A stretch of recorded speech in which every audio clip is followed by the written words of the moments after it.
Kitab Markus.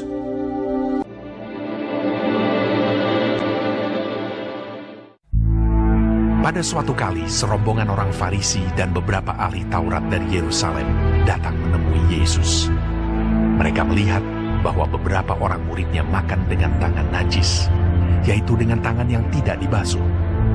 Sebab orang-orang Farisi, seperti orang-orang Yahudi lainnya, tidak makan kalau tidak melakukan pembasuhan tangan lebih dulu, karena mereka berpegang pada adat istiadat nenek moyang mereka.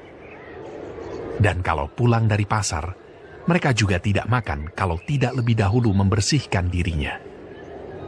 Banyak warisan lain lagi yang mereka pegang, umpamanya hal mencuci cawan, kendi, dan perkakas-perkakas tembaga.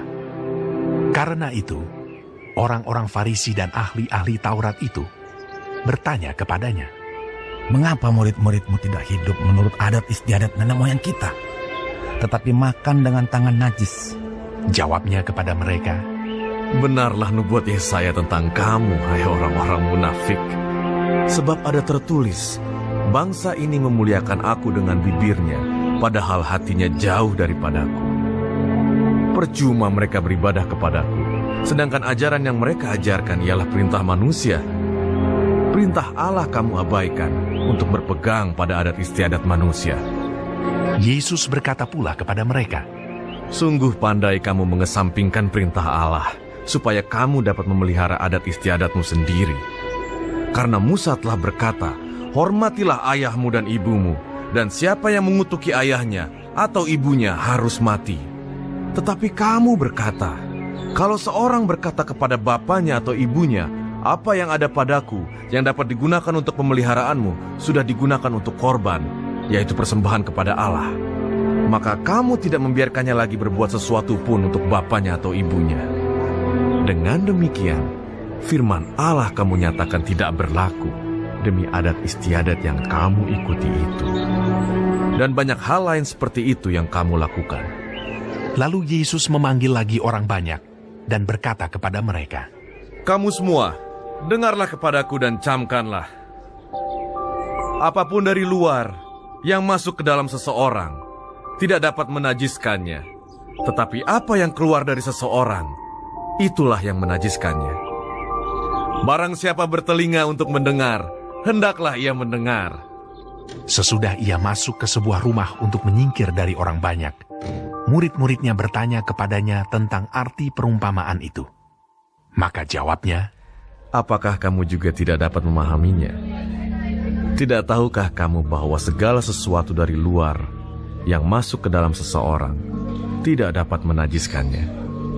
Karena bukan masuk ke dalam hati, tetapi ke dalam perutnya, lalu dibuang di jamban."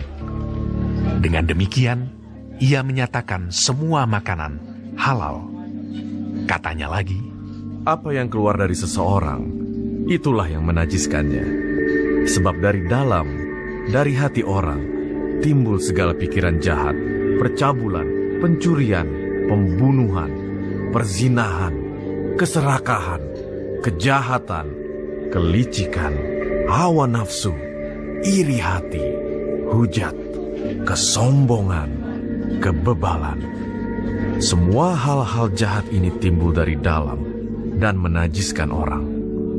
Lalu Yesus berangkat dari situ dan pergi ke daerah Tirus. Ia masuk ke sebuah rumah dan tidak mau bahwa ada orang yang mengetahuinya. Tetapi kedatangannya tidak dapat dirahasiakan.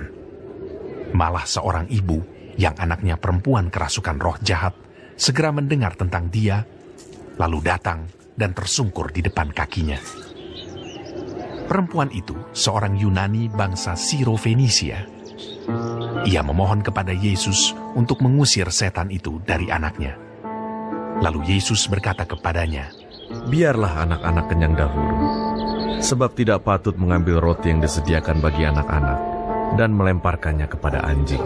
Tetapi perempuan itu menjawab, "Benar Tuhan, tetapi anjing yang di bawah meja juga makan remah-remah yang dijatuhkan anak-anak." Maka kata Yesus kepada perempuan itu, "Karena kata-katamu itu, pergilah sekarang, sebab setan itu sudah keluar dari anakmu."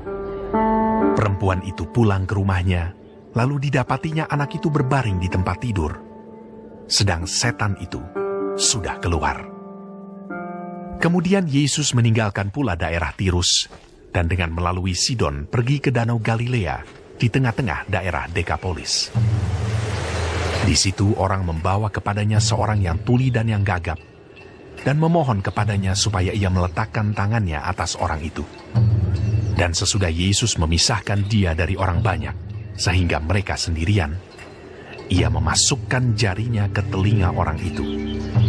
Lalu ia meludah dan meraba lidah orang itu. Kemudian sambil menengadah ke langit, Yesus menarik nafas dan berkata kepadanya, "Efata," artinya, terbukalah.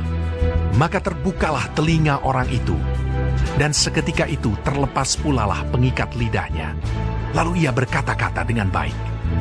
Yesus berpesan kepada orang-orang yang ada di situ, supaya jangan menceritakannya kepada siapapun juga. Tetapi makin dilarangnya mereka, makin luas mereka memberitakannya. Mereka takjub dan tercengang dan berkata, "Ia menjadikan segala-galanya baik. Yang tuli dijadikannya mendengar, yang bisu dijadikannya berkata-kata."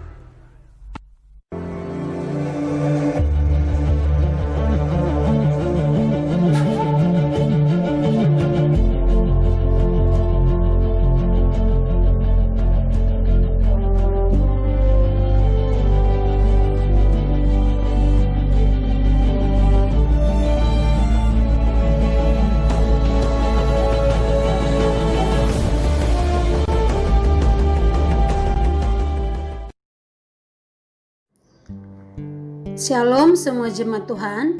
Sekarang kita sudah memasuki kitab Markus 7 yang disadur dari santapan harian. Di dalam ayat 1 sampai 23.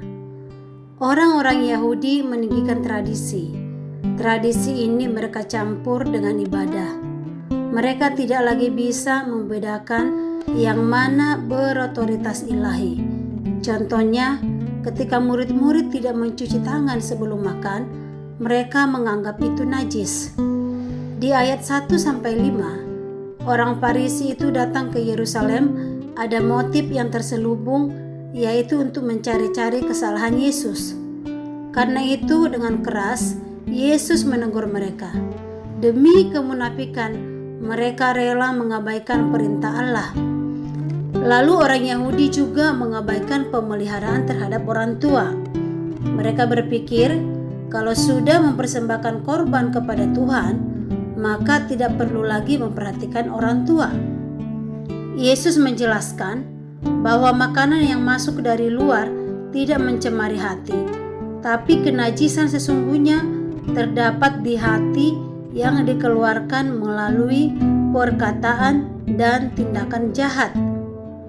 Tuhan tahu kejahatan yang ada dalam hati seseorang, meski kita tutupi dengan sikap atau perkataan yang baik. Seseorang bisa terlihat benar dari luar, tetapi hatinya belum tentu mengasihi Tuhan. Tuhan harus lebih dihormati dan ditaati melampaui aturan lahiriah. Di dalam ayat 24-30, kerendahan hati Yesus yang menyingkir ke daerah terpencil di perbatasan Tirus dan Sidon. Ia tidak masuk ke sinagog atau ke tempat pertemuan, tetapi ke sebuah rumah. Bagaimanapun, berita tentang Yesus telah tersebar hingga ke tempat itu. Terbukti seorang perempuan Yunani datang tersungkur di kakinya untuk memohon supaya setan di dalam diri anaknya dilepaskan. Tetapi tidak langsung menolongnya. Yesus mengujinya dengan ungkapan, "Tidak patut roti bagi anak-anak," dan melemparkannya kepada anjing. Roti menunjuk kepada Injil yang terlebih dahulu diberitakan kepada bangsa Israel. Sedangkan kata anjing terdengar kasar. Perempuan itu tidak tersinggung dan memahami bahwa berkat keselamatan yang telah diperoleh orang-orang Israel. Kerendahan hati ibu itu tercermin dari sikap hati yang tulus di hadapan Tuhan, dan saat itu Yesus menjawab permohonannya dan anaknya dibebaskan dari roh jahat. Orang terhina dan berdosa besar dari bangsa manapun berhak menerima keselamatan dari Tuhan. Syaratnya adalah merendahkan diri di hadapan Tuhan agar beroleh belas kasih-Nya, sebab Tuhan mengenal hati setiap orang. Untuk memperoleh belas kasih Tuhan, mari kita merendahkan hati dan mengakui kelemahan dan dosa kita. Mari kita mohon pengasihan-Nya, maka Ia akan menolong kita. Di dalam ayat 31 sampai 37, Yesus terus menyingkir ke daerah Dekapolis. Tetap ada orang yang mengikutinya dan membawa orang-orang sakit. Kali ini mereka membawa orang tuli dan gagap bicara atau tidak jelas. Mereka berharap belas kasihan Tuhan. Yesus memisahkan diri dari orang banyak karena tidak ingin memamerkan kuasanya.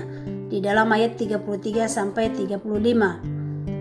Yesus memasukkan jari ke telinganya, meludah, kemudian meraba lidahnya sambil menengadah ke langit. Yesus menarik napas dan berkata kepadanya, "Ephata," artinya terbukalah, dan terjadilah mujizat. Mereka sangat takjub karena Yesus melakukan sesuatu yang tidak pernah mereka harapkan.